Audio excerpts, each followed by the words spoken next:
வணக்கம் அன்பு நண்பர்களே. இன்றைய கேள்வி கண்டவல் நிகழ்ச்சிக்கு உங்கள் அனைவரும் அன்போடு வரவேற்கிறோம். 5 மாநில தேர்தல் முடிவுகள், ராகுல் காந்தியுடைய தலைமை, தமிழ்நாடு காங்கிரஸுடைய நிலைமை, ஆர்கே நகர் இடைத்தேர்தல், உள்ளாட்சி தேர்தலில் தனித்து போட்டியா, திராவிட முன்னேற்ற கழகத்துடன் இணைந்து போட்டியா, காங்கிரஸ் கட்சியுள்ள தலைமைக்குள்ளேயே மீண்டும் போட்டியா உள்பட பல்வேறு விஷயங்கள் இருக்கின்றன. இன்றைய கேள்வி கண்டவல் நிகழ்ச்சி நம்முடைய விருந்தினராக காங்கிரஸ் கட்சியுடைய முன்னாள் மாநில தலைவர், முன்னாள் மத்திய அமைச்சர் திரு EVKS இளங்கோவன் இருக்கிறார். அவரிடம் கேட்பதற்கு நிறைய இருக்கின்றன, வாருங்கள் கேட்கலாம். வணக்கம். முதல்ல நான் தலைமை பதவியிலிருந்து நீங்கள் ராஜினாமா பண்ண காரணத்தை நான் தெரிஞ்சுக்க விரும்புகிறேன். அது ரொம்ப நாள் அப்படியே இருந்துச்சு. நம்ம தொடர்ந்து உங்களுக்கு தொடர்பு கொண்ட போதெல்லாம் நான் அப்புறம் சொல்கிறேன், நான் பேச வேண்டிய நிறையா இருக்குது, அப்புறம் பேசுகிறேன் சொல்லிட்டு இருந்தீங்க. அப்புறம் நீங்கள் பேசவே இல்லை. இளங்கோவன் காங்கிரஸ் கட்சியுடைய மாநில தலைவராக ஆக்டிவாக செயல்பட்டு இருந்தார் அப்படின்னு காங்கிரஸ் கட்சிக்காரங்க மற்றவங்க எல்லாருமே சொல்லிட்டு இருந்தாங்க. போராட்டங்கள், ஆர்ப்பாட்டங்கள், அறிக்கைகள் எல்லாமே தொடர்ந்து வந்துட்டு இருந்தபோது திடீர்னு அவர் மாற்றப்பட வேண்டிய அவசியம் என்ன? நான் தலைவர் பதவியை ஏற்ற போது மிகப்பெரிய சவால்களை சந்திக்க வேண்டியிருந்தது. நான் என்றைக்கு தலைவர் பதவி ஏற்கின்றேனோ அன்றைக்கு தான் வாசல் கட்சியை விட்டு போகின்றார். நான் ஏற்கும்போது எங்களை பொறுத்தவரையில் சட்டசபையிலே நாங்கள் 6வது இடத்திலே இருந்தோம்.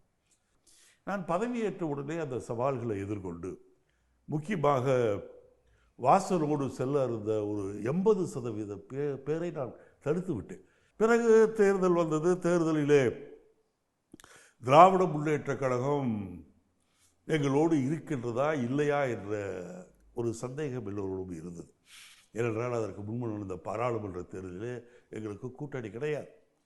ஆனால் பேசுகின்ற போது கலைஞர் அவர்கள் காங்கிரஸ் வந்தால் ஏற்றுக்கொள்வோம் ஒரு இடத்தில் சொல்லும்போது நான் உடனே அதை ஏற்றுக்கொண்டு அவருக்கு நன்றி சொல்லி இதை பற்ற மேலிட தலைவர்களோடு பேசி எங்களுக்கு திராவிட முன்னேற்ற கழகத்தோடு தான் இணக்கமாக இருப்போம், தேர்தலிலே அவர்களோடு தான் கூட்டணி அமைத்து போடுவோம் என்ற நிலையை நான் எடுத்தேன். அதற்கு மேலிடமும் ஆதரித்தது. 20-25 தொகுதிகளுக்கு மேல் எங்களுக்கு திராவிட முன்னேற்ற கழகம் தராது என்ற நிலைதான் வெளியில் இருந்தது. ஆனால் நானும் குலாம் நபி ஆசாத் அவர்களும் முகுல் வாஸ்னிக் அவர்களும் திரும்ப கலைஞர் அவர்களிடமும் ஸ்டாலின் அவர்களிடமும் பேசி அந்த 20-25 தாண்டி 40 கடைசியில் கொசுராக 41 தொகுதிகளை நாங்கள் பெற்றோம். அதே பெரிய சாதனை தான். அதற்கு பிறகு தேர்தலிலே நாங்கள் நின்று கடுமையாக நான் பிரச்சாரம் செய்தேன். அப்போது பிரச்சாரத்தை முழுமையாக செய்தது நானும் குஷ்புவும் தான். சிதம்பரம் அவர்கள் சில இடங்களுக்கு சென்றார்கள். மற்றபடி யாரும் பெரிய அளவுக்கு பிரச்சாரத்திற்கு தமிழகத்தை பொறுத்தவரையில் வரவில்லை. தேர்தலிலே எங்களை பொறுத்தவரையில் நாங்கள் போதுமான அளவிற்கு எங்களால் பணத்தை வேட்பாளர்களுக்கு கொடுக்க முடியவில்லை. இருந்தாலும் கடுமையான பிரச்சாரம் செய்யும் போது அதிமுகவினுடைய பணபலத்தை எங்களால் எதிர்கொள்ள முடியவில்லை. அதனால்தான் மிகப்பெரிய தோல்வி எங்களுக்கு ஏற்பட்டது. தோல்வி என்று சொல்ல முடியாது. ஏனென்றால் 3 இருந்த இடத்துல 8 வந்திருக்கின்றோம். அது மட்டுமல்ல, 300 ஓட்டு, 400 ஓட்டு, 500 ஓட்டு, 1000 ஓட்டு, 2000 வாக்கு வித்தியாசம் ரொம்ப குறைவாக 10 இடங்களில் நாங்கள் தோற்றிருக்கின்றோம். இருந்தாலும் அன்றைக்கு பள்ளி கடைசியிலே 6வது 7வது இடத்திலே இருந்த காங்கிரஸ் தமிழகத்திலே அந்த தேர்தல் முடிவுகளுக்கு பிறகு 3வது கட்சியாக ஒரு அங்கீகாரத்தை நாங்கள் பெற்றோம். ஆகவே நான் டெல்லி சென்றேன். டெல்லி செல்லும் போது நாம் சாதனை செய்திருக்கின்றோம். எதிர்பார்த்த அளவு வெற்றி வரவில்லை என்று சொன்னாலும் கூட முன்பு இருந்ததை விட made our position much more better and அதிகமான தொகுதிகளை சீட்டு கூடியிருக்கு, வாக்கு எண்ணிக்கை கூடியிருக்கிறது, சதவீதம் கூடியிருக்கின்றது. அதிமுக திமுகவுக்கு அடுத்த பெரிய கட்சி தமிழகத்தில் காங்கிரஸ் தான் என்பதை அந்த தேர்தலில் நிலைநாட்டினோம். ஆகவே நமக்கு டெல்லியிலே வரவேற்பு கிடைக்கும் என்று நான் நினைத்து போன போது அங்கே சில விஷயங்கள் நேர்மாறாக நடந்தது.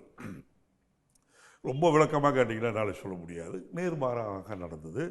ஏன் 41 தான் பெற்றீர்கள், 62 பெற்றிருக்க வேண்டுமே என்றெல்லாம் கேள்விகள் கேட்டப்பட்டன. ஏன் இவ்வளவு தான் ஜெயிக்க முடியுது? நான் சொன்னேன், நாம் 3 பேர் இருந்தோம், 8 பேர் ஆகியிருக்கின்றோம். பணம் நாம் வேட்பாளர்களுக்கு கொடுக்க முடியவில்லை, அதனால தான் என்று சொன்னேன். அதை இல்லாமல் என்னை கேள்வி கேட்கின்ற துணியிலேயே சில நிகழ்வுகள் நடைபெற்ற காரணத்தால் ஒருவேளை நாம் இல்லை என்றால் இன்னும் அதிகமான மிகப்பெரிய வெற்றியை பெற்றிருக்க முடியும் என்று மேலிடத்தில் நம்புகின்றார்கள் என்பதை எனக்கு தோன்றியது. ஆகவே காங்கிரசுடைய வளர்ச்சிக்கும் வெற்றிக்கும் நாம் இனிமேலும் தடையாக இருக்கக்கூடாது என்ற எண்ணத்தில் தான் நான் உடனடியாக இந்த மேலிடம்னு சொல்லும்போது அது யாரும் கேட்பீங்க, நான் அதை விரிவாக சொல்ல விரும்பவில்லை. ஏனென்றால் என்னை பொறுத்தவரையில் நான் யார் என்னை பாராட்டுவார்கள் என்று நினைத்தனோ அவர்களிடமிருந்து எனக்கு பாராட்டு கிடைக்கவில்லை. மாறாக அந்த தேர்தலிலே நான் கட்சிக்கு வாக்காளர் கட்சியினுடைய வேட்பாளருக்கு எதிராக வேலை செய்த 7 மாவட்ட தலைவர்களை மாற்றியிருந்தேன். அதை பற்றி கேள்விகள் எப்படி எங்களை கேட்காமல் என்று மேலிடத்திலே கேள்விகள் கேட்டபோது எனக்கு கொஞ்சம் காங்கிரஸ் வளர்ச்சிக்கு நாம் தடையாக இருக்கின்றோமோ அப்படி என்று அவர்கள் நினைக்கின்றார்கள் என்பது என் மனதில் பட்ட காரணத்தால் நான் உடனே ராஜினாமா கடிதம். நீங்கள் நடவடிக்கை எடுத்ததுக்கு உங்கள் மேலே ஒரு வருத்தத்தை பதிவு பண்ணாங்க. ஆனால் உங்களை பற்றிய நிறைய விமர்சனமே காங்கிரஸ் கட்சிக்குள்ளேயே பண்ணாங்களே, அவங்க மேலே அவங்க நடவடிக்கை எடுக்கல.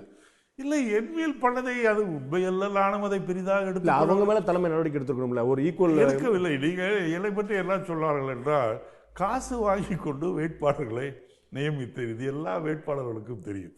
வாங்கி கொண்டேன் என்று ஒரு புகார் கொண்டு போய் அங்கே கொடுத்தார்கள். நீங்கள் காங்கிரஸ் மட்டுமல்ல, இந்த அகில இந்திய கட்சிகளிலே ஒரு மிக வேதனைக்குரிய விஷயம் என்னவென்று சொன்னால், டெல்லியில எந்த கட்சிக்காரன் சுத்தி கொண்டு இருந்தாலும் அவன் சொல்வதை தான் அவர்கள் கேட்பார். கிரவுண்ட் ரியாலிட்டியை they don't understand. So first வந்து நான் எதிர்பார்த்த அளவுக்கு பெர்ஃபார்ம் பண்ணலை அப்படின்னு சொல்லிட்டு ஒரு அதிருப்தியை சொல்கிறாங்க. தலைமைக்கு அந்த உரிமை இருக்குது, பண்ணிட்டாங்க. ஆனால் சரி, நடந்து போச்சு. ஆனால் இவரை மட்டும் போற்றாதீங்க அப்படின்னு நீங்கள் யாரை சொன்னீங்களோ அவரையே தலைவராக போட்டாங்க. அப்படிங்கும்போது அது திருநாவுக்கரசருடைய தகுதி பார்த்து செய்யக்கூடிய விஷயமா, அல்லது இளங்கோன்னு சொன்னால் அதுக்கு எதிராக செஞ்சால் நல்லது அப்படின்னு நினைக்கிறாங்க? நான் இல்லை, பொறுத்தவரையில் ஒன்றை தெளிவாக சொல்ல விரும்புகின்றேன். ஏனென்றால் திருநாவுக்கரசோடு இருக்கின்ற அந்த பிரச்சனைகளை நான் மேலும் பெரிதுபடுத்த விரும்பவில்லை. ஆனால் என்ன என்றால் என்னுடைய நோக்கம் என்னவாக இருந்தது என்றால், காங்கிரஸ் தலைவராக வரக்கூடியவர் தமிழகத்திலே ஒரு தேசிய உள்ளத்தோடு, ஒரு காங்கிரஸ் என்ற உணர்வோடு இருக்கின்றவர்கள் போடப்பட வேண்டும் என்றுதான் நான் சொன்னேன். அதற்கு மாறாக சில விஷயங்கள் நடந்தன. பட் அதை பற்றி எல்லாம் திரும்ப நான் பேசுகிறேன். காங்கிரஸில் வந்து இந்த தலைமைக்கு எதிரான போக்கு வந்து தொடர்ந்து மாநில அளவில் பல சமயம் நம்ம இருந்திருக்கு, பார்த்துருக்கோம். திருநாவுக்கரசர் வந்த பிறகு உங்களுடைய எதிர்ப்பு போக்கு அதிகரிச்சிருச்சோ அப்படின்னு ஒரு எண்ணம் வருது. அவர் யாருன்னே தெரியாது, அவரை ஏடிஎம்கேல போய் சேர்ந்துருவாருன்னு நினைக்கிறேன். இது மாதிரியான கமெண்ட்லாம் அதாவது என்னை பொறுத்தவரையில் திருநாவுக்கரசு மீது தனிப்பட்ட முறையில் எனக்கு எந்த விதமான வெறுப்பும் கிடையாது. பட் இதெல்லாம் கொஞ்சம் ஒரு எக்ஸ்ட்ரீம் கமெண்டா நீங்க சொல்லும் போது அது காலத்தின் கட்டாயமாக இருந்தது. ஏனென்றால் சில நேரங்களிலே ஜெயலலிதாவுடைய மரணம் என்பது சர்ச்சைக்குரியது. அதை பற்றி வெள்ளை அறிக்கை வேண்டும் என்று எல்லா கட்சி தலைவர்களும், ஸ்டாலின் அவர்களும் ராமதாஸ் அவர்களும் பொதுமக்கள் உட்பட கிராமத்தில் இருக்கின்ற பொதுமக்கள் கூட எங்களுக்கு அது அதிகாரப்பூர்வமான வெள்ளை அறிக்கை வேண்டும் என்று சொல்லிக் கொண்டு இருக்கும் போது வெள்ளை அறிக்கையாவது கருப்பு அறிக்கையாவது என்று திருநாவுக்கரசர் சொன்ன காரணத்தால் தான் நான் அதற்கு பதில் சொல்ல வேண்டிய. உலகமே வந்து நதிநீர் இணைப்பு வேணும்னு சொல்லி சொல்லும் போது ராகுல் காந்தி அவர்கள் வந்து நதிநீர் இணைப்பு வந்து தேசத்துக்கான பேரழிவுன்னு சொல்லி சொன்னாரு. ஸோ ஒவ்வொரு ஒப்பீனியன் ஒவ்வொருத்தருக்கு இருக்கலாமே. உலகமே நதிநீர் இணைப்பு வேணும்னு சொல்லி சொல்லுது, ராகுல் மட்டும் இப்படி சொல்றாருன்னு இல்லை. அது அவருடைய ஒப்பீனியன். அதுல ராகுல் அது சொன்னாரா இல்லையா எனக்கு தெரியும். நீங்கள் சொல்றதை நான் தனிப்பட்ட விஷயங்களையும் சொல்லலாம். இது வந்து ஒட்டுமொத்த நதிநீர் இணைப்பு மாதிரியான ஒரு தேசிய அளவுல பிரச்சனை இல்ல, ஊர் பூரா ஒரு ஒப்பீனியன். திரு ராகுல் காந்தி தேசிய பேரழிவுன்னு சொல்றாரு. பட் ஒரு ஒப்பீனியன் வந்து ஒருத்தருக்கு இருக்கிறது, அதனால வந்து ஒரு அதிமுக போயிடுவாருன்னு சொல்லி சொல்லக்கூடிய விஷயங்கள் வந்து எப்படி அதனால அதிமுக போவார் என்று சொல்லவில்லை. அவர் என்ன சொன்னார் என்றால், அதிமுகவில் நான் இருந்திருந்தால் இன்றைக்கு முதலமைச்சர் ஆகியிருப்பேன் என்று தொலைக்காட்சியிலே சொன்னார். அதற்கு தான் நான் சொன்னேன், நீங்கள் அதிமுகவில் இருந்திருந்தால் முதலமைச்சர் ஆகியிருப்பீர்கள், சந்தேகமில்லை. அதைவிட நீங்கள் பிஜேபியிலே தொடர்ந்து இருந்திருந்தால் மோடியை விட நீங்கள் அறிவாளி என்று உங்களை பிரதமராக்கி இருப்பார்கள் என்று சொன்னேன். அது சொல்லும் போது அதை சொன்னேனே தவிர அதற்கு பிறகு நான் அவரை பற்றி அதற்கு என்னை பற்றி தனிப்பட்ட முறையிலே அவர் மனம் பேதலித்தவர், அதான் கரெக்டாக சொல்லலாம், பைத்தியக்கார இளங்கோவன் சொன்னார். ஆகவே அது முடிந்தது. அதை பற்றி நான் தொடர வேண்டும் என்று நான் நினைக்கவில்லை. அதுதான் என்னோட கேள்வியே. Is it not going too personal? உங்களை பற்றி அவரை பற்றி நீங்களோ தலைமை பற்றின விமர்சனங்கள் தொடர்ந்து இருந்திருக்கு. அது ஜனநாயகத்தின் பார்வையா பார்க்காம பர்சனலாக என்னை பொறுத்தவரையில் நான் என்னுடைய தனிப்பட்ட விரோதியாக அவரை நான் நினைக்கவில்லை.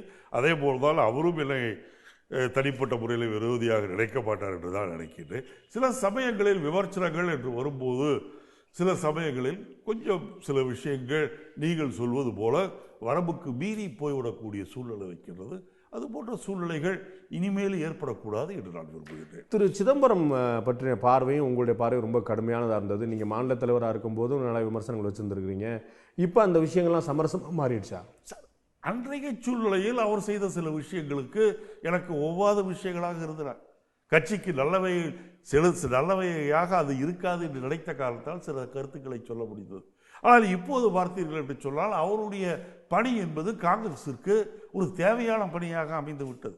குறிப்பாக ராஜ்யசபாவில் பேசுகின்ற போது அல்லது இந்த அதிக மதிப்புள்ள பண நோட்டுகளை செல்லாது என்று அறிவித்த பிறகு ஏற்பட்ட சூழ்நிலையில் அவர் மக்களுக்கு தந்த விளக்கங்கள், பேசிய பேச்சுக்கள் அத்தனையும் நல்லதாக வரவேற்கத்தக்க கூடிய அளவில் இருக்கின்ற காரணத்தால் நான் அவரை இப்போது ஏற்றுக்கொள்கின்றேன். என்னை பொறுத்தவரையில் தனிப்பட்ட முறையில் யாரும் விரோதியும் கிடையாது, மிகப்பெரிய நண்பர்களும் கிடையாது. இது ஒரு தர்ம சங்கடமான நிலைமையை ஏற்படுத்தலையா? ஒருவரை பற்றி கடுமையான விமர்சனங்களை வைக்கிறது, அவரை பற்றி நீங்கள் வச்ச விமர்சனங்கள், அவருடைய மகனை பற்றி நீங்கள் வச்ச விமர்சனங்கள், வழக்குகள்லாம் வெளியே வரட்டும், முதல்ல அப்புறம் மற்றெல்லாம் அப்புறம் பார்க்க சொல்லுங்க மாதிரி வழக்கில் கவனம் செலுத்த சொல்லுங்கள் என்று சொல்லு. 2 நாள் முன்னாடி வட சென்னையில் நீங்கள் எல்லாம் மூத்த தலைவர்லாம் சேர்ந்து ஒரு கூட்டம் போடுறீங்க, அதில் மாநில தலைவரை காணும்.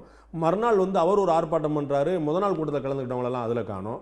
திரும்பவும் தனித்தனியாக இல்லை அப்படி இல்லை. இன்றைக்கு திருநாவுக்கரசு மிக தெளிவாக சொல்லி இருக்கின்றார், நான் இளங்கோவனும் சிதம்பரமும் கலந்து கொண்ட கூட்டத்தில் நான் கலந்து கொள்ள முடியவில்லை, காரணம் நான் ஊரில் இல்லை, முஸ்லீம் லீக் மகாநாட்டுக்கு சென்று விட்டேன் என்று அவரை சொல்லியிருக்கிறார்.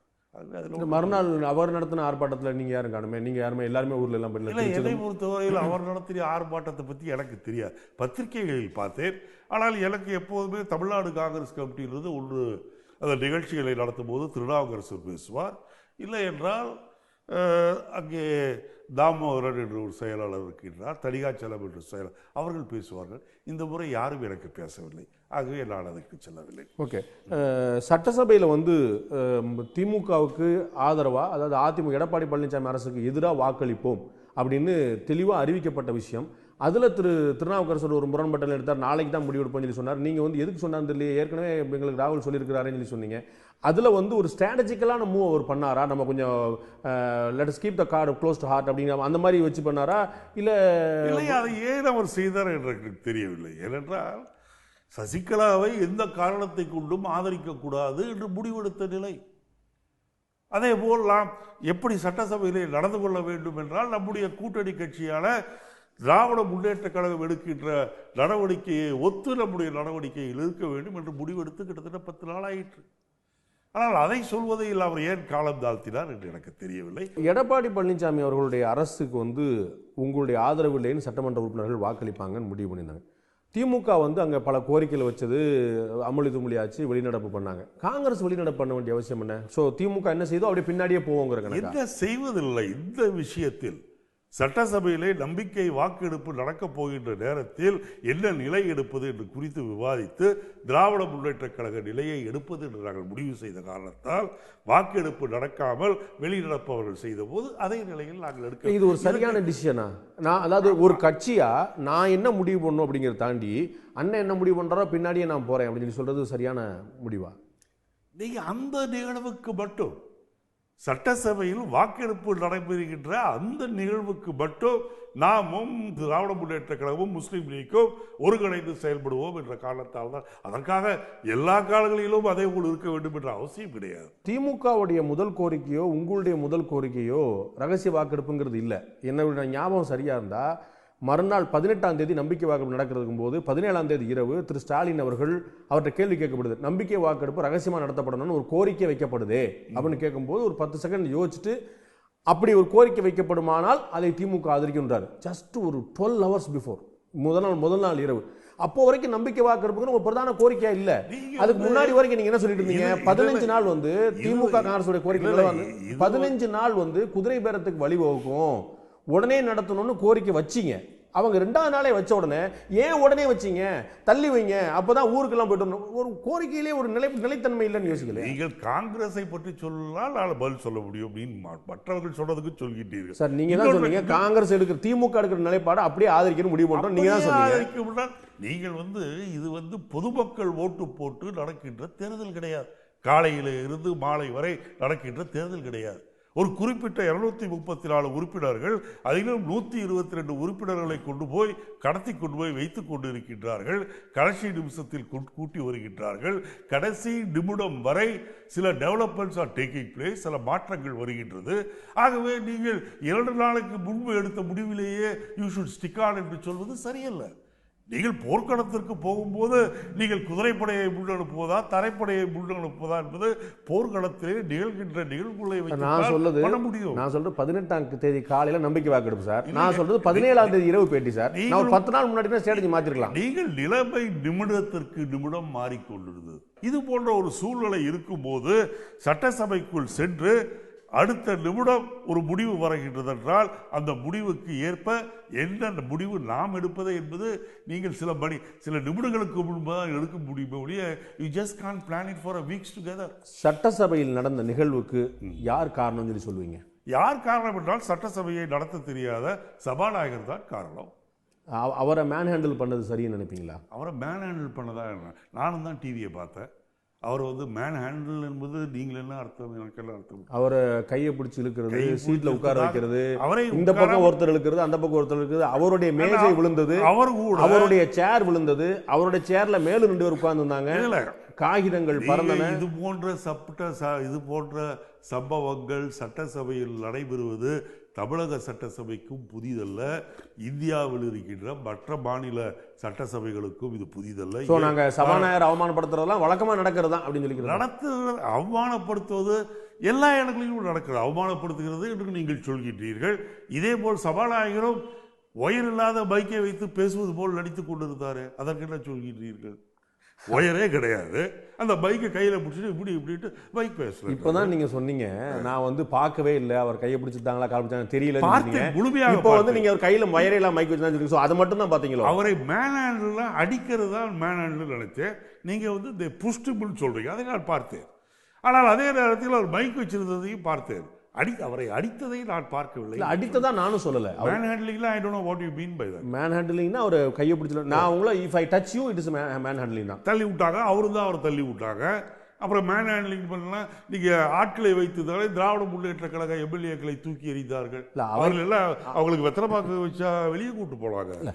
மேன் ஹேண்டில் சபாநாயகரை மேன் ஹேண்டில் செய்தார்கள் என்றால் சபாநாயகருடைய உத்தரவுப்படி அங்கே இருக்கின்ற போலீஸ்காரர்கள் ஒயிட் அண்ட் ஒயிட்டை போட்டுக்கொண்டு வெள்ளைத்தப்பியை போட்டுக்கொண்டு மாறு வேடத்தில் திருட்டுத்தனமாக உள்ளே சென்று அங்கே இருக்க திராவிட முன்னேற்ற கழக தோழர்களை நீங்கள் சொல்ல மேன் ஹேண்டலிங் செய்துதானே வெளியே தூக்கி எறிந்தார்கள். Very well. நீங்க சென்ட்ரல் மினிஸ்டராகவும் இருந்திருக்கீங்க. அந்த அவை காவலர்கள்ங்கிறதே போலீஸ்காரங்க தான் உங்களுக்கு தெரியாதா? அவை காவலர் தனி ரெக்ரூட் பண்ண மட்டும் கிடையாது. ரெக்ரூட் பண்ணவில்லை. ஒரு செஷன்ல யாரு இருக்கணும்ன்றது சபாநாயகருக்கு தெரியும், அவங்க தான் இருப்பாங்க. நீங்கள் திடீர்னு கமாலதீன் ஒரு லிஸ்ட்டை போட்டு இங்கே கூட ஒரு டிஎஸ்பி இருக்கார், அவருக்கெல்லாம் நீங்கள் டிஎஸ்பி போலீஸோடைய இதில் பார்த்தீங்கன்னா அவங்க ட்ரெஸ் இல்லாமல் போகக்கூடாது. அப்படி ட்ரெஸ் இல்லை என்று சொன்னால் மாறு வேடங்களில் திருடனை பிடிப்பதற்கோ கொலையாளியை பிடிப்பதற்கோ அதற்கேற்ற வேடத்தில் போகலாமே தவிர வேறு எந்த விதமான ட்ரெஸ்ஸும் போடக்கூடாது தெளிவாக இருக்கின்றது. பிறகு எப்படி டிஎஸ்பியிலிருந்து ஜமாலுதீன் எழுதி கொடுத்த அத்தனை போலீஸ் அதிகாரிகளும் ஏன் வந்தார்கள்? நீங்கள் ஒரு ஸ்டாலினை தூக்குவதற்கு 4 பேர் போதும், எதற்கு 20 பேர் தூக்கினார்கள்? கீழே அடித்து கொண்டே வருவதற்கு எதற்கு இவர்கள் போலீஸ் உயர் அதிகாரிகளை கூப்பிட்டு வந்தார்கள்? போலீஸ் உயர் அதிகாரிகள் எப்படி அடிப்பது என்பதற்கு they have been trained. வெளியே தெரியாமல் உள்காயம் மட்டும் ஏற்படுவதற்கு எப்படி அடிப்பது என்பது போலீஸ் உயரதிகாரிகளுக்கு ஐபிஎஸ்ஸில் ட்ரைனிங் தரப்படுகின்றது. மண்டையிலே ரத்தமே வராமல் மண்டைக்குள் மூளைக்கு பாதகம் ஏற்படுகின்ற வழிக்கு எப்படி அடிக்க வேண்டும், எந்த பொட்டிலே அடிக்க வேண்டும் என்பது போலீஸ் உயரதிகாரிகளுக்கு தெரியும். அதனால்தான் சாதாரண போலீஸ்காரர்கள் தான் அவன் மூங்கில வச்சு தட்டிக்கிட்டே போயிட்டு இருப்பான். நீங்கள் அடிக்கின்ற விதம் என்பது சொல்லிக் கொடுத்த அந்த கலை என்பது போலீஸ் உயரதிகாரிகளுக்கு தெரியும். அதனால்தான் டிஎஸ்பி எஸ்பி ரேக்கில் இருக்கின்றவர்கள் எல்லாம் திருட்டுத்தனமாக வெள்ளை பேண்ட்டையும் வெள்ளை சட்டையும் வெள்ளை தொப்பியையும் போட்டுக்கொண்டு வந்து ஸ்டாலினை போன்றவர்களுக்கு 4 பேர் போதும் என்றார் 20 பேர் தூக்கி கொண்டு போய் கீழே குத்தி கொண்டே வந்திருக்கு. கிட்டத்தட்ட 100 எம்எல்ஏக்கள் முரண்பட்டு நிற்கிறாங்க நிலைப்பாட்டில். 98 எம்எல்ஏக்கள் முரண்பட்டு நிற்கும் போது அவங்களை எல்லாருமே வெளியேற்றணும்னு சொல்லி சொல்லும் போது அந்த மாதிரி எக்ஸஸ் ஃபோர்ஸ் கொண்டு வரது ஒரு வியப்புக்குரிய விஷயமே கிடையாது. ஏங்க அதை நீங்கள் ரொம்ப சாதாரணமாக டீல் சபையை ஒத்தி வைத்து விட்டு வெளியே போயிட வேண்டியதானே? வெளியே போய்விட்டு அவர்களை வெளியே போக சொன்ன பிறகு நீங்கள் நடத்திருக்கலாம்ல. எதுக்கு நீங்களும் அங்கேயே உட்காந்துக்கிட்டு இவங்களையும் அங்கேயே உட்கார வச்சுக்கிட்டு போலீஸ் விட்டு அடிக்கிறீங்க? சபை ஒத்தி வைக்கின்றேன் என்று சொல்ல வேண்டியதானே? ஒத்தி வச்சாரே, 3 மணி வரைக்கும் சபையை ஒத்தி வச்சாரே. இது போன்ற சம்பவங்கள் தினந்தோறும் நடந்து கொண்டு இருக்கின்றன. ஏனென்றால் ஒரு செஷனே முழுமையாக நடைபெறாமல் போன காலகட்டங்கள் கூட உண்டு. சில மிகப்பெரிய நாடுகள், வளர்ந்த நாடுகள் என்று சொல்லக்கூடிய நாடுகளின் பார்லிமெண்டில் கூட இப்படிதான் நடக்கின்றது. நம்ம ஆர்கேனர் தேர்தலில் வந்து போட்டியிடும்போது திமுகவுக்கு ஆதரவுன்னு முதலே சொல்லிட்டீங்க. அவங்க வந்து ஆதரவு கேட்டாங்களான்னு எனக்கு நினைவில் இல்லை. இது மாதிரி முதல்லயே முடிவெடுக்கிறது வந்து கட்சியை வந்து ஒரு low level partner, second line பார்ட்னராகவே கொண்டு வரக்கு உதவாதா? அவங்க கேட்கட்டும், நம்ம பரிசீலிப்போம், நம்ம யோசிப்போம், அந்த மாதிரியான ஒரு டிசிஷன்லாம் வேண்டாமா? அது வந்து ஆப்வியஸாக இருக்கக்கூடிய விஷயமா மாறுறது சரியா? இல்லை மிஸ்டர் பாண்டே, நீங்கள் ஒன்று, நாங்கள் ஏற்கனவே நடந்து முடிந்த சட்டமன்ற தேர்தலில் திராவிட முன்னேற்ற கழக கூட்டணியிலிருந்து போட்டியிட்டோம். வர இருக்கின்ற உள்ளாட்சி தேர்தலில் அவர்களோடு தான் கூட்டணியில் இருப்போம் என்று நாங்கள் முடிவு செய்து அறிவித்து விட்டோம். இந்த நிலையில் திருநாவுக்கரசர் காங்கிரஸ் கட்சியுடைய தலைவர்களோடு சேர்ந்து சத்தியமூர்த்தி பவனில் முக்கியமான உயர்மட்ட குழு கூட்டத்தை கூட்டும் போது அவர் சொல்றாரு, கூட்டணி என்பது நிரந்தரம் அல்ல, கூட்டணி வச்சுதான் அணுங்கல, திமுகவோட கூட்டணிக்கும் அதிமுக கூட்டணி செய்யறதுலாம் யோசிக்க வேண்டியதில்லை, நாம நம்முடைய கட்சியை வளர்க்கக்கூடிய நடவடிக்கையில் ஈடுபடணும் அப்படின்னு சொன்னாரு. உள்ளாட்சி தேர்தல் தள்ளி வைக்கப்படுறதுக்கு முன்னாடி 1.5 லட்சம் போஸ்ட் இருக்கு, எல்லாருமே தனித்தனியாக போட்டிடுவோம், நம்ம யாரும் கவலைப்பட வேண்டாம்னு சொன்னாரு. உள்ளாட்சி தேர்தலில் காங்கிரஸ் கட்சிக்கு ரொம்ப குறைவான ஒதுக்கீடு கொடுக்கப்பட்டதா, அப்போ வந்து லெஸ் தென் 10% கொடுக்கப்பட்டதா ரொம்ப பெரிய அதிருப்தி வரப்பட்டது. அது எல்லாம் அப்படியே பெண்டிங்கில் இருக்கும்போதே அடுத்த கட்டத்துக்கு போயிட்டு சொல்லிக்கும் போது நீங்கள் ஒன்றை புரிந்து கொள்ள வேண்டும். நீங்கள் சொல்லுவதை பார்க்கும்போது எனக்கு ரொம்ப சந்தோஷமாக இருக்கிறது. காங்கிரஸ் மீது ரொம்ப அக்கறை கொண்டு காங்கிரஸ் கட்சி நல்லா வளர வேண்டும் என்ற எண்ணத்தில் நீங்கள் சொல்கிறீர்கள். ஆனால் அதற்கு என்ன இன்னொன்று பார்த்தீர்கள் என்றால், நடைபெற இருக்கின்ற இன்னும் ஒரு மாதத்தில் நடைபெற இருக்கின்ற இந்த தேர்தலிலோ இடைத்தேர்தலிலோ அல்லது இன்னும் மே மாதத்திற்குள் நடைபெற வேண்டியிருக்கின்ற உள்ளாட்சி தேர்தலிலோ நிச்சயமாக காங்கிரஸை பொறுத்தவரையில் தனித்து நின்று நாங்கள் வெற்றி பெற முடியாது என்பது எல்லோருக்கும் தெரியும். இல்ல ஆர்கேனர்ல முடியாம இருக்கலாம், அட்லீஸ்ட் உள்ளாட்சி தேர்தலில் வாய்ப்பு இல்லையா? அதற்கு அடுத்த பாகம் உள்ளாட்சி தேர்தலில் தனித்து போட்டியிட்டால் காங்கிரஸ் கட்சி வெற்றி பெறவே முடியாது என்று திரு இளங்கோவனை நம்புகிறார். பெறவே முடியாது என்பதல்ல, கூட்டணி சேர்ந்து வெற்றி பெறுவதை விட குறைவான இடங்கள் தான் தனியாக நின்றால் தமிழ்நாட்டில் 3வது பெரிய கட்சியாக காங்கிரஸை கொண்டு வந்தேன் என்று சொல்லக்கூடிய திரு இளங்கோவன் உள்ளாட்சி தேர்தலில் பாட்டாளி மக்கள் கட்சி, நாம் தமிழர் கட்சி, பாஜக, தேமுதிக போன்ற கட்சிகள் அத்தனையுமே வந்து நீங்கள் சொல்லக்கூடிய இடத்துல 3வது இடத்துல இல்லாத கட்சிகள், அவங்கெல்லாம் தனியாக போட்டேன்னு சொல்லும் போது 3வது இடம் பெரிய கட்சின்னு சொல்லக்கூடிய நீங்கள் வந்து இல்லை எங்கள் நிலைமை அப்படி கிடையாது, நாங்கள் திமுக கூட தான் போயான்னு சொல்லி சொல்றது தான் உண்மையான 3வது இடம். நீங்கள் சொல்வதுதான் கரெக்ட். அந்த 3வது இடத்தை தக்க வைத்துக் கொள்ள வேண்டும் என்பதற்காகத்தான் நாங்கள் கூட்டணி வேண்டும் என்று சொல்கின்றோம். ஸோ 3வது பெரிய கட்சிங்கிறது ஒரு பொய், ஒரு மாயை இல்லையா? அதை நீங்கள் எப்படி வேண்டுமானாலும் சொல்லலாம். ஜனநாயகத்தில் சட்டசபையில் எந்த கட்சிக்கு அதிகமான உறுப்பினர்கள் இருக்கின்றார்களோ அதை வைத்துத்தான் நிர்ணயம் செய்ய முடியும். இல்லை சார், அதிமுக தமிழ்நாட்டில் 2014 தனித்து போட்டிட்டு 37 தொகுதியில் ஜெயிக்குது. அவங்க வந்து தேசிய அளவில் நாங்கள் 3வது பெரிய கட்சின்னு சொல்கிறாங்கன்னா அதில் ஒரு லாஜிக் இருக்குது. ஏன்னா தனித்து போட்டிட்டாங்க. நீங்கள் எப்பயுமே துணை நிற்கக்கூடிய கட்சியாக இருந்துட்டு அடுத்தவங்களுடைய தயவுலேயே இருந்துட்டு நான் தான் 3வது பெரிய கட்சி. உங்களுக்கு வரலாறு, நீங்கள் என்னை விட வரலாறு தெரிந்தவர்கள், இப்போது கொஞ்சம் மறந்து விட்டீர்கள். தமிழகத்தை பொறுத்தவரையில் காங்கிரஸை தவிர வேறு எந்த கட்சியும் தனித்து நின்று ஆட்சியை பிடித்ததாக வரலாறு கிடையாது. நீங்க சொல்ல போறது 67 முன்னாடி சொல்லிட்டு இருக்கு. 67 ஆமா, நீ நான் சொல்லாத 67 முன்னாடி நீங்க சார் 50 வருஷமா தமிழக அரசியல் வரலாற்றை எடுத்துக்கொள்ளுங்கள். சுதந்திரத்துக்கு பிறகும் சரி முன்பும் சரி எந்த கட்சி திராவிட முன்னேற்ற கழகமாக இருந்தாலும் சரி அதிமுகவாக இருந்தாலும் சரி தனித்து நின்று ஆட்சியை அமைத்ததாக காங்கிரஸை தவிர இந்த 2 கட்சிகளுக்கு ஏதாவது இருக்கா சொல்லுங்க. 2016 தேர்தலில் வந்து மாபெரும் கூட்டணி சொல்ல போறீங்களா அதிமுகவுக்கு? யாரு 2016 தேர்தலில் அதிமுக போட்டியிட்டது, கூட்டணி போட்டிட்டது மாபெரும் கூட்டணி சொல்ல போறீங்களா? மனிதநேய ஜனநாயக கட்சியோட போட்டிருந்தாங்க, சமத்துவ மக்கள் கட்சியோட வச்சிருந்தாங்க, முக்குளத்தோர் புலிப்படை வச்சிருந்தாங்க, ரொம்ப சின்னதாக வளரக்கூடிய கட்சியோட வச்சிருந்தாங்க. ஸோ அது தனித்து போட்டிக்கு சமம் இல்லையா? 2016 ஆட்சிக்கு வந்தாங்க. அது இல்லாமே ஜெயிக்க முடியும்னா ஏன் ஜெயிக்கிட்டாங்க? அது இல்லாமே ஜெயிக்க முடியும்னா ஏன் அதிமுக அதை சேர்த்துக்கிச்சு? நீங்கள் யாரையும் மதித்து குறைத்து விட முடியாது. சரத்குமார் அவரை சேர்த்துக் கொண்டார்கள், தனியரசு அவர்களை சேர்த்துக் கொண்டார்கள். நீங்கள் சொல்கின்றவர்களை ஏன் ஜெயலலிதா? திரு சரத்குமார், திரு தனியரசு, திரு கருணாஸ் அந்த ரேஞ்சில் தான் காங்கிரஸ் கட்சி இருக்கு தமிழ்நாட்டில் இல்லையா? அந்த ரேஞ்சில் இல்லை. அவங்க எத்தனை தொகுதி வெற்றி பெற்றாங்க, நாங்கள் எவ்வளோ தொகுதி வெற்றி பெற்றோம். ஆர்கேனரில் வந்து திமுக வெற்றி பெறும் அப்படின்னு அந்த கட்சியுடைய செயல் தலைவர் திரு ஸ்டாலின் சொல்லியிருக்கிறார். ஒரு இயல்பான கேள்வி வருது. அந்த இடத்துல வந்து திரு பன்னீர்செல்வம் போட்டிடுறாரு, அவரோட அணி போட்டிடுன்னு சொல்லி சொல்கிறாங்க, திருமதி தீபா போட்டிடுன்னு சொல்லி சொல்கிறாங்க. அப்போ இது எல்லாமே அதிமுகவுக்கு எதிர்ப்பு வாக்குகள், அதிமுகவோட எதிர்ப்பு வாக்குகள். அதிமுகவுக்கு ஓட்டு போட மாட்டேன்னு சொல்கிறவங்க திருமதி தீபாவுக்கோ திரு ஸ்டாலினுக்கோ திரு பன்னீர்செல்வத்துக்கோ அவங்களோட அணிக்கு அவங்க வந்து போடக்கூடிய வாய்ப்பு இருக்குது. அப்போ ஆன்டி ஏடிஎம்கே ஓட்டு ஸ்பிளிட் ஆகும்போது அது ஏடிஎம்கேக்கு சாதகமாக மாறாதா? நீங்கள் தவறானுங்க. ஏடிஎம்கேக்கு என்ன வாக்கு வங்கியோ, என்ன வாக்கு வங்கி 40,000 ஓட்டில் அந்த அம்மா ஜெயிச்சாங்கன்னா அது ஒரு ஓட்டுக்கு 2,000 3,000 கொடுத்து அப்போ ஜெயிச்சாங்க, அது வேற விஷயம். இப்போ 40,000 லீடு இங்கே வந்தது. அந்த வாக்குகளை என்னை பொறுத்தவரையில் அவங்க 3 பேரும் பிரித்து கொள்வதாக வைத்து கொண்டாலும் அது அதிமுகவுக்கு தானே சாதகம். அதிமுகவுக்கு எப்படி சாதகம்? நீங்கள் சொல்வது போல் சசிகலாவுடைய குரூப் தான் ஏடிஎம்கேயை ரெப்ரசென்ட் பண்றதுன்னு எப்படி நம்ம சொல்ல முடியும்? இன்னைக்கு வரைக்கும் தேர்தல் கமிஷன் தத்துவப்படி கிராம பக்கத்தில் போக நீங்க சசிகலாம் உதைக்கிறானுங்க. அது இது அவரவர் நீங்க கீழ்மட்டத்தில் இருக்கின்ற அத்தனை பேரும் ஜெயலலிதாவுக்கும் எம்ஜிஆருக்கும் வாக்களித்த அத்தனை பேரும் 90% சசிகலாவுக்கும் அந்த அம்மையாருடைய கும்பலுக்கும் ஓட்டு போட மாட்டார். முதலே கேட்டீங்க டிஎம்கே வெற்றி பெறுமான்னு கேட்டீங்க. அதில் ஒரு சின்ன மாற்றம். திராவிட முன்னேற்ற கழகம் மகத்தான வெற்றியை பெறும். என்னை பொறுத்தவரையில் சசிகலா பெயரை சொல்லி நிற்கின்ற கும்பலுக்கு டெபாசிட்டே கிடைக்காது. அதிமுக அங்கே டெபாசிட் இழக்கும் நீங்க சொல்றீங்க. சசிகலா கும்பலுக்கு டெபாசிட் கிடைக்காது. என்னுடைய கேள்வி, காலம் பூரா காங்கிரஸ் கட்சி ஒரு மைனர் பார்ட்னராகவே தொடர போதா அப்படிங்கிறது தான் இதோட இவ்வளவு நேரம் நான் கேட்டதோடைய ஒரு அடிநாதம். நீங்க இவ்வளவு நேரம் கேட்டதுக்கு நான் கண்டிப்பாக விடிவு வரும். விடிவு வரும்போது காலத்திற்கேற்ப சூழ்நிலைகளுக்கு ஏற்ப நாங்கள் தனியாக எழுந்து நிற்கும் நேரத்தில் கண்டிப்பாக எழுந்து நிற்போம். கோவாவில் பெரும்பான்மை பெறாட்டாலும் சிங்கிள் லார்ஜஸ்ட் பார்ட்டியாக இருந்தாலும் கூட ஆட்சி அமைக்க முடியாமல் போனது பற்றி காங்கிரஸ் கட்சி எம்எல்ஏ ஒருத்தர் சொல்றாரு, we were led down by our leadership. எங்களுடைய தலைமை எங்களை கைவிட்டு விட்டது, அவங்க சூதனமா நடவடிக்கை எடுக்கலன்னு காங்கிரஸ் கட்சி எம்எல்ஏ. காங்கிரஸை பொறுத்தவரையில் ஜனநாயகத்தில் முழுமையான நம்பிக்கை கொண்ட கட்சி. இன்றைக்கு பார்த்தீர்கள் என்று சொன்னால் யூபியை தவிர, உத்தரகண்டை கூட நான் யூபி பார்ட் ஆஃப் யூபி தான் நான் சேர்த்துக்குவேன். உத்தரகண்டை தவிர பஞ்சாப், மணிப்பூர், கோவா ஆகிய பதில் பார்த்தீங்கன்னா தனிப்பெரும் பார்ட்டியாக வந்தது காங்கிரஸ் தான். இந்த 3 மாநிலங்களிலும் காங்கிரஸைத்தான் நீங்கள் கவர்னர்கள் மந்திரி சபை அமைப்பதற்கு அழைத்திருக்க வேண்டும். ஆனால் பிஜேபியினுடைய அதிகார பலம், பிஜேபியினுடைய பணபலம் அத்தனையும் போட்டு கவர்னர்கள் அவர்களுக்கு எடுபடிகளாக இருக்கின்ற காரணத்தால் இன்றைக்கு மணிப்பூரிலும் கோவாவிலும் பாரதிய ஜனதா கட்சியை சார்ந்தவர்களை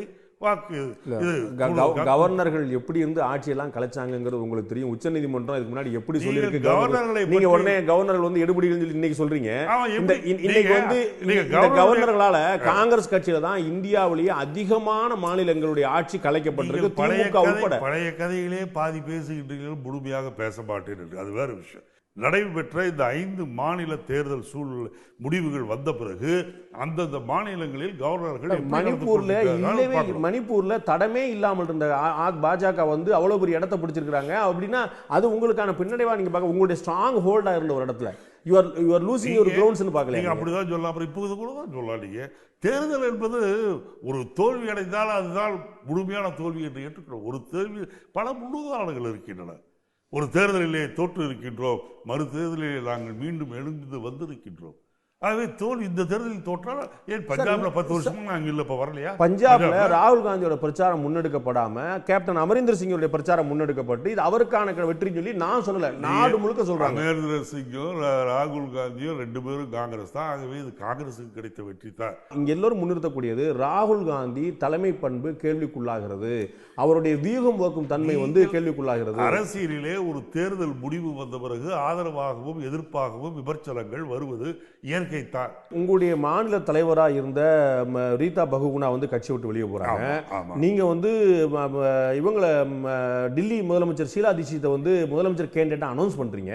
முதலமைச்சர் கேண்டிடேட்டா அனௌன்ஸ் பண்ண ஒரு ஆளை வச்சுக்கிட்டே நீங்க கூட்டணி சொல்லி சொல்றீங்க, அதுல செகண்ட் பார்ட்டரா பேசுறீங்க. இது எல்லாமே உங்களோட ஸ்ட்ராட்டஜி ரொம்ப பலவீனமா இருக்கு. நீங்க பார்க்கலையா? அதாவது நீங்கள் சொல்கின்ற விஷயங்கள் நான் அதிகமாக விரிவாக உள்ளே செல்லவில்லை. மாநில தலைமையில் ஒரு பலம் பொருந்திய மாநில தலைமை வர வேண்டும் என்பதை தான் பஞ்சாப் வெற்றி நமக்கு. என்னுடைய கேள்வி மாநில தலைமையா அகில இந்திய தலைமையாங்கிறது. மாநில தலைமை. திரு சிதம்பரம் சொல்றாரு நரேந்திர மோடி தான் டாமினண்டான தலைவர் அப்படிங்கிறது மீண்டும் ஒரு முறை நிரூபிக்கப்பட்டிருக்கு சொல்றாரு. நீங்க அந்த ஒரு லைனை மாத்திரம் சொல்றீங்க, வேற ஏதாவது லைன் சொல்லுங்களேன். அதுல பல அது போட்டிருந்தா ஒரு லைனா போட்டிருந்தாரு. இல்ல யூபி இன்னைக்கு கூட தெளிவா சொல்லியிருக்காரு. இல்ல அவர் ட்வீட் தான் பண்ணிருக்காரு, மொத்தம் 4 லைன் அடிச்சிருக்காரு. நான் அந்த 4 லைன் சொல்லிட்டேன். இந்த தேர்தல் முடிவுகள் நரேந்திர மோடி தான் தற்போதைய டாமினண்டான தலைவர் அப்படிங்கிறது மீண்டும் ஒரு முறை ரீகன்ஃபர்ம்டு, மீண்டும் ஒரு முறை நிரூபிக்கப்பட்டது. அதோட பல கருத்துக்களை அவர் சொல்லியிருக்கார்.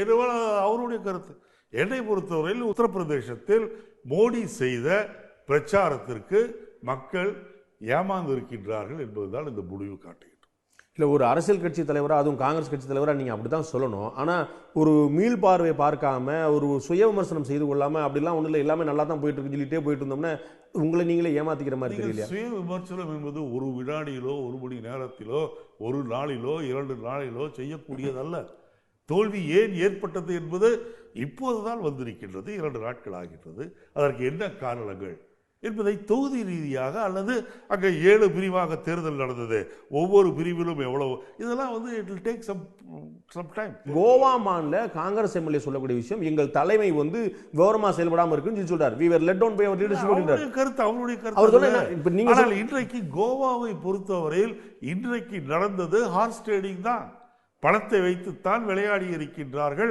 அதிகாரத்தை வைத்து பயமுறுத்தி, பணத்தையும் கொடுத்து ஆசை காட்டி, அங்கே இருக்கின்ற சில எம்எல்ஏக்களை சோரம் போக வைத்து இன்றைக்கு அங்கே ஆட்சி அமைக்கக்கூடிய சூழ்நிலையில் பாஜக இருக்கிறது என்றால் இது ஜனநாயக. எம்எல்ஏக்களை யாரும் விலைக்குவாங்கல சார், சில கட்சிகளுடைய கூட்டணி அமைச்சிருக்கிறாங்க. காங்கிரஸ் கட்சியில இருந்து அவங்க எம்எல்ஏக்களை விலைக்குவாங்கல. நீங்க நாகரிகமாக சொல்கின்றீர்கள், அது வேறு விஷயம். அங்கே என்ன நடந்தது என்பது எல்லோருக்கும் இன்னும் 2-3 நாட்களில் மிக தெளிவாக வெளிவரும். அகில இந்திய தலைமையில் ஒரு ஆளுமை மிக்க ஒரு நபர் இருக்கணும் அப்படின்னு உங்களுக்கு தோணவே இல்லையா? அங்கே எதிர வந்து அமித்ஷாவோ நரேந்திர மோடியோ அவர்கள் போகக்கூடிய வேகமும் வீச்சும் வந்து நம்ம வந்து வேற பண்ண 2014 இருந்து தொடர்ந்து பின்னடைவாக வந்துட்டு இருக்கும்போது, நீங்கள் யூபியிலே எதிர்பாராத தோல்வி அடைந்த காரணத்தினாலேயே எங்களுடைய தலைமை என்பது வீக்காக இருக்கிறது என்று சொல்வதை என்னால் ஏற்றுக்கொள்ள மாட்டேன். அகில இந்திய தலைமை பலத்தோடு இருக்கின்றது. என்னுடைய மனதில் பட்டது என்னவென்று சொன்னால், மாநிலங்களில் இருக்கின்ற தலைமையை பலப்படுத்த வேண்டும். 2019 தேர்தலை பற்றி நம்ம மறந்துட வேண்டியதான், 2024 பற்றி யோசிக்க வேண்டியதான். உமர் அப்துல்லா சொல்றாரு சார், அவர் காங்கிரஸ்காரர் கிடையாது, பிஜேபி காரர் கிடையாது, வேற ஒரு கட்சிக்காரர். அவர் சொல்றாரு நம்ம 2019 மறந்துட வேண்டியதான் சொல்லி சார். நிதர்சனங்களை புரியாம நீங்க வேற பேசிட்டு இருக்கீங்க. என்னை பொறுத்தவரையில் உமர் அப்துல்லா காஷ்மீரை மறந்து விட்டார் என்றால் காஷ்மீருக்கு விமோச்சனம் கிடைக்கும். முதலில் அவர் அதை செய்யட்டும். நீங்க சொல்லக்கூடிய அந்த உத்தரப்பிரதேசத்திலேயே அவ்வளோ பெரிய வெற்றி, அதாவது வரலாறுக்கான சுதந்திரத்துக்கு பிறகு 2வது முறை தான் இந்த மாதிரி 300க்கு மேலே வந்திருக்கு. சிறுபான்மையினராக இருக்கக்கூடியவங்க, முஸ்லீம்களுடைய வாக்குகள் இல்லாமல் பாஜக இந்த வெற்றி சாத்தியம் நினைக்கிறீங்களா? என்னை பொறுத்தவரையில் ஒரே வரியில் நான் சொல்லிவிட்டேன்.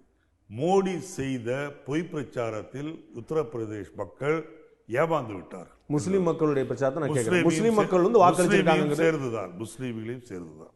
ஸோ முஸ்லீம்களுடைய வாக்கு காங்கிரஸ் கட்சியிலிருந்து போய் பாஜக விழுந்துருச்சு. காங்கிரஸ் கிட்ட இருந்து போய் விழுந்துச்சா இல்லையான்னு எனக்கு தெரியல. பாரதிய ஜனதா கட்சிக்கு மோடியினுடைய வார்த்தைகளில் பயங்கி அவர்கள் போட்டியிட்டார். நீங்க எல்லா காங்கிரஸ் கட்சியுடைய அகில இந்திய தலைவர் திரு ராகுல் காந்தி ஒவ்வொரு பிரச்சாரத்திலையும் சொன்ன விஷயம் ஹிந்தியில் நோட்பந்தின்னு சொன்னார். இந்த பழைய 500 1000 ரூபா நோட்டு செல்லாது அப்படிங்கிற விஷயத்தை தான் கடுமையாக பிரச்சாரத்துக்கு மேற்கொண்டார். இந்த தேர்தல் முடிவு இந்த ரூபாய் நோட்டு செல்லாத விவரத்தில் மோடி பக்கம் தான் நாடு இருக்கிறது அப்படின்னு நிரூபிச்சிருக்குதா? ஏன் பஞ்சாப்ல நாடு இல்லை? மோடி பக்கம் பஞ்சாப் மாநிலம் 5 மாநிலத்தில் தேர்தல் நடக்குது. அதுல 4 மாநிலத்தில் பாஜக ஆட்சி அமைக்குது. 3 ஆட்சி அமைப்பது என்பது வேறு. 3 மாநிலத்தில் தனிப்பெரும் கட்சியாக அதிக எம்எல்ஏக்களை பெற்ற கட்சியாக காங்கிரஸ். சார், நீங்க ஆட்சி பண்ணதுல பாதி காலம் பெரும்பான்மை இல்லாம ஆட்சி பண்ணிருக்கீங்க. நீங்க வந்து நரசிம்மராவுடைய ஆட்சி மைனாரிட்டி கவர்மெண்ட் ஆரம்பிச்சது சார். குஜராத் கவர்மெண்ட் சப்போர்ட் பண்ணீங்க, தேவகுடாஸ் கவர்மெண்ட் சப்போர்ட் பண்ணீங்க, விபிசி கவர்மெண்ட். ஒட்டு மொத்தமாக பார்த்தீர்கள் என்றால் எங்களை பொறுத்தவரையில் யூபியில் தோற்றதை முழுமையாக நாங்கள் ஏற்றுக்கொள்கின்றோம். அதே நேரத்தில் மற்ற 3 மாநிலங்களில் எங்களுக்கு வெற்றிதான் என்பதை நாங்கள் உறுதியாக நம்புகிறோம். நீங்கள் இன்னமும் மதவாதம் பேசிக் கொண்டிருக்கிறீர்கள், அவர்கள் வளர்ச்சிவாதம் மதவாதம் நாங்கள் பேசிக் கொண்டிருக்கின்றோம்.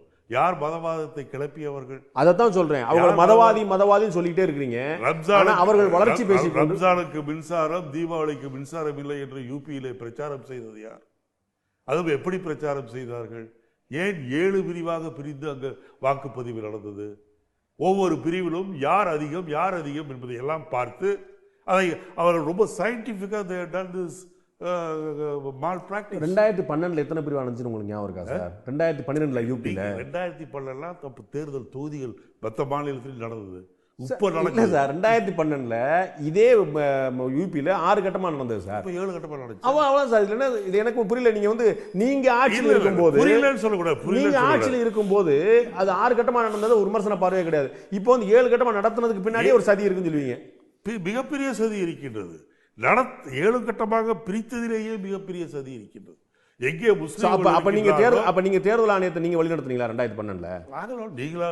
நாங்கள் நடத்துறோம், நாங்களா இல்ல சொல்றோம். அப்ப 2016 17 எப்படி அவங்க வழிநடத்திப்பாங்க? நாங்கள் செய்யாதையெல்லாம் செய்யக்கூடியவர்கள் இவர்கள். நாங்கள் நோட்டை பற்றியோ கரன்சி ரிலீஸை பற்றியோ எது சொல்வதாக இருந்தாலும் ரிசர்வ் பேங்க் வங்கி தான் சொல்லும். ஆனால் நோட்டுகள் செல்லாது என்று சொல்வது பிரைம் மினிஸ்டர் மோடி சொல்லி இருக்கின்றார். ஆகவே இந்த அரசாங்கம் என்பது ஒரு சர்வாதிகார அரசாங்கம். இதுல எல்லாவற்றிற்கும் மோடி தான். அவர் தான் தன்னைத்தானே முன்னில் எல்லா இடத்துலையும் பார்லிமெண்டில் ஏன் அவர் பதில் சொல்வதில்லை? பார்லிமெண்ட்ல பேசியிருக்கிறார். எங்க சார் பேசுறாரு? திரு மன்மோகன் சிங் பேசினதுக்கு குறைவெல்லாம் பேசியிருக்கிறார். மன்மோகன் பேசவில்லை என்றால் மன்மோகன் சிங் பேசுறதுக்கு குறைவெல்லாம் பேசியிருக்கிறார். நாம சொல்ல 3 வருஷத்துல நரேந்திர மோடி எவ்வளவு பேசியிருக்காங்க, மன்மோகன் சிங் பேசுனதுக்கு குறைவெல்லாம் பேசியிருக்கிறார். அதை என்னால ஏற்றுக்கொள்ள முடியாது. நீங்க சொன்னது போல மோடி தான் முன்னிறுத்தப்படுறார் எல்லா இடத்துலையுமே. அதைத்தான் திரு சிதம்பரமும் சொல்றார், ஒரு டாமினண்டான லீடர் அப்படின்னு சொல்லிட்டு. அப்ப அதே அளவுக்கு ஒரு டாமினண்டான லீடர் காங்கிரஸ் கட்சியில இல்லையா? காங்கிரஸ் கட்சிக்கு தேவையா? பிரியங்கா தலையெடுக்க வேண்டிய நேரம் வந்து விட்டதா? நீங்க பிரியங்கா கண்டிப்பாக வர வேண்டும். அப்ப ராகுல் காந்தி சரியில்லையா? இல்ல, அப்போ இப்போ ராகுல் காந்தி இருக்காருனால சோனியா காந்தி சரி, அவங்க 3 பேரும் இருக்கணும். பிரியங்கா கண்டிப்பாக வர வேண்டும். இல்ல, சோனியா காந்தி அவர்கள் உடம்பு முடியாம இருக்கிறாங்க. எப்படி சுத்தி நீங்க கேட்டாலும் என்னுடைய பதில் ஒன்று, நான் உறுதியா சொல்றது, அகில இந்திய தலைமை என்பது எங்களுக்கு சரியான தலைமை இருக்கின்றது. ஆனால் அந்த அகில இந்திய தலைமை செய்ய வேண்டிய விஷயம் என்னவென்று சொன்னால், அந்தந்த மாநிலங்களில் மக்கள் செல்வாக்கு பெற்றவர்களை ஊக்குவிக்க வேண்டும், கட்சி பதவியிலே அமர்த்த வேண்டும். நான் தெரிஞ்சுக்கிறக்கா ஒரு கேள்வி கேட்குறேன். திரு ராகுல் காந்தியை பற்றி நாங்கள் மேடைகளில் பார்த்தது தான் உண்டு. நீங்கள் தனிப்பட்ட முறையில் நிறைய நீங்கள் பேசுகிறீங்க, இன்டராக்ட் பண்ணியிருக்கீங்க, நீண்ட காலமாக பேசுகிறீங்க. அவர்கிட்ட இருக்கக்கூடிய அந்த லீடர்ஷிப் குவாலிட்டி எப்படி இருக்குது? அவருடைய விஷன் எப்படி இருக்குது? அவர் இன்னும் கற்றுக்க வேண்டிய விஷயம் நிறையா இருக்குதா? என்னை பொறுத்தவரையில் ஒரு துணிச்சலுப்பானவர். நல்ல இந்தியாவிற்கு ஒரு நல்ல எதிர்காலத்தை நோக்கி இந்தியாவை அழைத்து செல்ல வேண்டும் என்று வேகம் படித்தவர் ராகுல் காந்தி. ஆகவே அனுபவம் என்பது சாகின்ற வரைக்கும் எல்லோருக்கும் அனுபவம் இருந்து கொண்டே தான் இருக்கும். ஆக முழுமையான அனுபவம் பெற்றவர்கள் யாரையும் நாம் இவருக்கு முழுமையான அனுபவம் உண்டு என்று சொல்லிவிட முடியாது. சட்டசபை விவகாரம் தாண்டி ஆர்கே நகரில் தேர்தலில் உங்களுடைய கூட்டணி ஏற்கனவே இருக்குது. திராவிட முன்னேற்ற கழகம் அதை தாண்டி மக்கள் நல கூட்டணி ஆதரவு வேணும்னு சொல்லி கேட்குது. ஸோ அதிமுக வெல்றதுக்கு நம்முடைய சொந்த பலம் போதாது, காங்கிரஸுடைய கூட இந்த பலமும் போதாதுன்னு நினைக்கிறீங்களா? நீங்கள் தமிழ்நாடு அரசியலே 67க்கு பிறகு மாறிவிட்டது. கூட்டணி அமைச்சு தான் எல்லா கட்சிகளும் போட்டியிடுகின்றன. அந்த வகையில் இன்றைக்கு ஸ்டாலினை பொறுத்தவரையில் கம்யூனிஸ்டுகள் வந்தால் நாங்கள் ஏற்றுக்கொள்வோம் என்று சொல்லி இருப்பது இட்ஸ் an added strength. அவ்வளோதானே? இல்லை சார், பஞ்சாபில் நீங்கள் தனித்து ஆட்சி அமைக்கிறீங்க, உத்தரப்பிரதேசத்தில் நீங்கள் இன்னொரு கட்சிக்கு செகண்ட் பார்ட்னராக போய் சேர்றீங்க. that itself shows உங்களுடைய பலம் என்னவா இருக்குது அப்படின்னு. அதுபோல் இங்கே திமுக காங்கிரஸ் கட்சியோட கூட்டணியில் ஏற்கனவே இருக்குது, காங்கிரஸோட கூட்டணி சேர்த்து வச்சிருக்குது. ப்ளஸ் இன்னொரு கூட்டணி வேணும்னு சொல்லி சொல்லும்போது உங்களுடைய பலத்தை நீங்கள் இன்னும் குறைச்சி மதிப்பிடுறீங்களா? இல்லை, வேணும் என்று சொல்வது ஒரு கட்டாயமாக சொல்லப்படுவதில்லை. நீங்கள் ஆதரித்தால் நாங்கள் நன்றியுடையவர்களாக இருப்போம் என்று சொல்வதற்கு நிறைய வேறுபாடுகள் இருக்கின்றது. ஆக அதில் ஒன்றும் தவறு இருப்பதாக சொல்லவில்லை. கம்யூனிஸ்டுகள் இல்லை என்றால் திராவிட முன்னேற்ற கழகம் ஜெயிக்க முடியாது என்ற சூழ்நிலை கிடையாது. கம்யூனிஸ்டுகள் வந்தால் வரவேற்போம், நல்லது என்று நினைக்கின்றோம். இல்லை என்றாலும் எங்கள் கூட்டணி வெற்றி பெறும். இந்த இடத்துல ஒரு பொது வேட்பாளர் தேவைன்னு நீங்கள் நினைக்கிறீங்களா? அதெல்லாம் இல்லை, அதெல்லாம் சும்மாங்க பொது வேட்பாளர். எனக்கு இந்த தேர்தலில் தமிழ்நாட்டில் நம்பிக்கையே எல்லாம் போச்சு. அது இந்த ஜெயலலிதா வந்த பிறகு இந்த ஜனங்களும் என்ன பண்ணுறாங்க, இந்த பணத்தை வாங்கிட்டு ஓட்டு போடுறாங்க. ஆனால் இந்த தேர்தலில் இருந்தாவது அது இல்லாமல் இருக்கு. அதிமுக மட்டும்தான் பணம் கொடுத்தது இல்லையா? நீங்கள் அதிமுக 1000 2000 என்று கொடுத்தார்கள், அது எனக்கு மிக நன்றாக தெரியும். கோபியிலே நானே 4 பேர்த்த பிடிச்சி தாசில்தார்ட்ட பணம் கொடுத்தேன். மற்றவர்கள்லாம் யார் எந்த கட்சியுமே வேற எங்கேயுமே நான் பார்த்ததை நான் சொல்கின்றேன், பார்த்ததை நான் சொல்ல முடியும். இப்போ இருக்கக்கூடிய இந்த இளைஞர்களுடைய போராட்டம், இந்த சோசியல் மீடியாவுடைய தாக்கம், இது ஒரு பாலிடிக்ஸில் ஒரு தமிழ்நாட்டில் ஒரு சேஞ்ச் கொண்டு வரணும்னு நினைக்கிறீங்களா? கொண்டு வர வேண்டும் என்று நான் விரும்புகின்றேன். இப்போ நீங்கள் இளைஞர்கள், இப்போ மீடியா கூட எடுத்துக்கல, மீடியாவை பொறுத்தவரையில் சுதந்திரமாக இருக்க வேண்டும் என்று விரும்பினாலும் சில அழுத்தங்களின் காரணமாக அவர் இருக்க முடியவில்லை. ஆனால் அதையும் மீறி இப்போது ஊடகங்களும் மீடியாவும் வெளியே வந்து கொண்டிருப்பதை நான் பார்க்கின்றேன். ஆகவே என்னை பொறுத்தவரையில் இளைஞர்கள் பொது வாழ்க்கையிலே அரசியலிலே முழுமையான பங்கு எடுத்துக்கொள்ள வேண்டும். அதற்கு கட்சி அடையாளம் தேவை என்று கூட கிடையாது. எந்த விஷயத்தை சரி என்று சொல்கின்றார்களோ அதற்கு எப்படி ஜல்லிக்கட்டு என்பது ஒரு விஷயத்தை சார்ந்தது கிடையாது, பல ஏமாற்றங்களுடைய வெளிப்பாடு தான் ஜல்லிக்கட்டு. ஆகவே ஆன் இஷ்யூ பேசிஸ் ஆகுது. இந்த இளைஞர்களும் இளம்பெண்களும் இந்த மாணவர்களும் ஒரு முடிவெடுத்து நாட்டுக்கு எது நல்லதோ அதை செய்ய வேண்டும். கூடங்குளத்தை கொண்டு வந்த நீங்கள், அதில் உறுதியாக இருந்த நீங்கள், நெடுவாசலுக்கு எதிராக நடக்கிற போராட்டத்தில் ஆதரவு தெரிவிக்கிறீங்க. இது ஒரு இரட்டை நிலைப்பாடாக தெரியலையா? நெடுவாசல் வேண்டான்னு அங்கே மக்கள் போராடுறாங்க, அதுக்கு ஆதரவு தெரிவித்து நீங்கள் குரல் கொடுக்குறீங்க, நீங்கள் போராடுறீங்க. இது ஒரு இரட்டை நிலைப்பாடாக தெரியலையா? நெடுவாசலை பொறுத்த வரையில் அதை அந்த நீர், நிலத்தடி நீர் உறிஞ்சப்பட்டு விடும் என்ற ஒரு பயம் இருக்கின்றது. அந்த பயத்தை போக்க வேண்டியது என்னை பொறுத்தவரையில் அந்த நெடுவாசல் திட்டத்தால் என்ன நன்மைகள் என்ன தீமைகள் என்பதை மத்திய அரசிலே இருக்கின்றவர்கள் விளக்க வேண்டும். நெடுவாசல் போராட்டத்தில் அவர்களுடைய அச்சத்தில் நியாயம் இல்லைன்னு காங்கிரஸ் கட்சி நம்புதா? அவர்களுடைய அச்சத்தை போக்க வேண்டியது மத்திய மாநில அரசாங்கத்தினுடைய கடமைகள் இல்லை. ஸோ அது ஒரு தேவையில்லாத ஒரு அச்சம் தான்.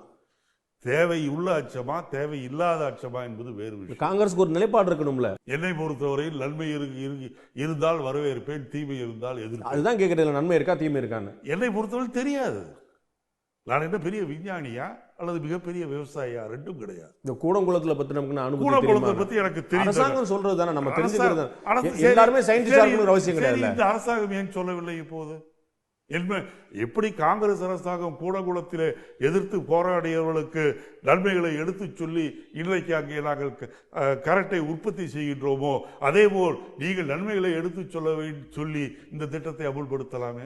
அதை விடுத்து நீங்க சொன்ன திரு பொன் ராதாகிருஷ்ணன் அங்கேயே போய் அந்த போராட்டக்காரர் மக்கள்கிட்டே போய் பேசினார். விளக்க வேண்டியது அவருடைய கடமை. நீங்க இந்த திட்டத்தினால என்ன நன்மை, இந்த திட்டத்தினால என்ன தீமை, அதை விட்டு சும்மா காங்கிரஸ் சொல்லுது, அது சொல்லுது, இது சொல்லுதா எப்படி? சுருக்கமாக 2-3 விஷயம் மட்டும் தெரிஞ்சுக்கோங்க. தமிழ்நாடு காங்கிரஸ் தலைமையில் மாற்றம் வேணும்னு நினைக்கிறீங்களா? என்னை பொறுத்தவரையில் தமிழ்நாடு காங்கிரஸ் தலைமை மாற்றத்தை மட்டும் நான் சொல்லவில்லை. என்னை பொறுத்தவரையில் அந்தந்த மாநிலத்தில் தேசிய உள்ளம் கொண்ட காங்கிரஸ் உணர்வு பெற்ற மக்களால் மக்களுக்கு அடையாளம் தெரிகின்றவர்களை கட்சி தலைவர்களாக போட்டு மாநில கட்சிகளை பலப்படுத்த வேண்டும். தமிழ்நாட்டில் காங்கிரஸ் தனித்து போட்டியிடுறது சரி நினைக்கிறீங்களா, கூட்டணி வச்சு போட்டியிடுறது தான் சேஃப்டி நினைக்கிறீங்களா? இன்றைய சூழ்நிலையில் கூட்டணி வைத்துத்தான் போட்டியிட வேண்டும். இன்றைய சூழ்நிலையில் தமிழ்நாட்டில் பாஜக வளர்வதற்கான வாய்ப்பு இருக்குன்னு நினைக்கிறீங்களா? அறவே கிடையாது. அதிமுக ஆட்சி 5 ஆண்டுகள் தொடரும் நினைக்கிறீங்களா? அதிமுக ஆர்கே தேர்தலுக்கு பிறகு காணாமல் போய்விடும். ஆர்கே தேர்தலுக்கு பிறகு காணாமல் போய்விடும். அதிமுக திரு தினரன் சொல்றாரு, ஓ பன்னீர்செல்வம் அணி காணாமல் போய் சொன்னாரு. நீங்க அதிமுகவை காணாமல் போய் சொல்லி சொல்றீங்க. நான் ஒட்டுமொத்தமாக சசிகலா காணாமல் போய்விடும் என்பதில் தெளிவாக தெரிகிறது. திராவிட முன்னேற்ற கழகம் சரியான திசையில் செல்ல நினைக்கிறீங்களா அரசியல் நிலைப்பாடுல? இப்போது அவருடைய செயல்பாடுகள் நன்றாக இருக்கின்றது. கடந்த ஒரு வருடமாகவே ஸ்டாலின் அவருடைய நடவடிக்கைகள் மக்களை அதிகமாக சந்திக்கின்ற வாய்ப்பை எடுத்துக்கொண்டு சந்திக்கின்றார். சரியான பாதையில் செல்கின்றது என்று நினைக்கின்றேன். உள்ளாட்சி தேர்தலில் காங்கிரஸ் திமுக கூட்டணி வெற்றி பெறும் நினைக்கிறீங்களா? மிகப்பெரிய வெற்றியை பெறும். 2019 பாராளுமன்ற தேர்தலில் தமிழ்நாடு காங்கிரஸ் சீன்லே இல்லாத நிலைமையிலிருந்து மாறக்கூடிய வாய்ப்பு இருக்குன்னு நினைக்கிறீங்களா? 2019 காங்கிரஸ் பேரியக்கம் எந்த கூட்டணியில் இருக்கின்றதோ அந்த கூட்டணி மிகப்பெரிய வெற்றியை பெறும். ஸோ 2019 வரைக்கும் அதுக்கு பிறகும் கூட காங்கிரஸ் கட்சி தனித்து போட்டியிட பற்றி சிந்திக்கவே இல்லை. தமிழ்நாட்டில் சிந்திக்க வேண்டிய சூழ்நிலை ஏற்படுமானால் கண்டிப்பாக சிந்திப்போம். தமிழ்நாட்டில் காங்கிரஸ் கட்சி என்னைக்கு தனியாக போட்டியிடும்? என்றைக்கு போட்டியிட வேண்டுமோ அன்றைக்கு தனியாக போட்டியிடும். நன்றி திரு இளங்கோவன். இவ்வளவு நேரம் உங்களுடைய கருத்துக்களையும் உங்களுடைய நேரத்தையும் எங்களோட பகிர்ந்து கொண்டதுக்கு நன்றி. உங்களுடைய நல்ல நோக்கங்கள் நிறைவேற வாழ்த்துக்கள்.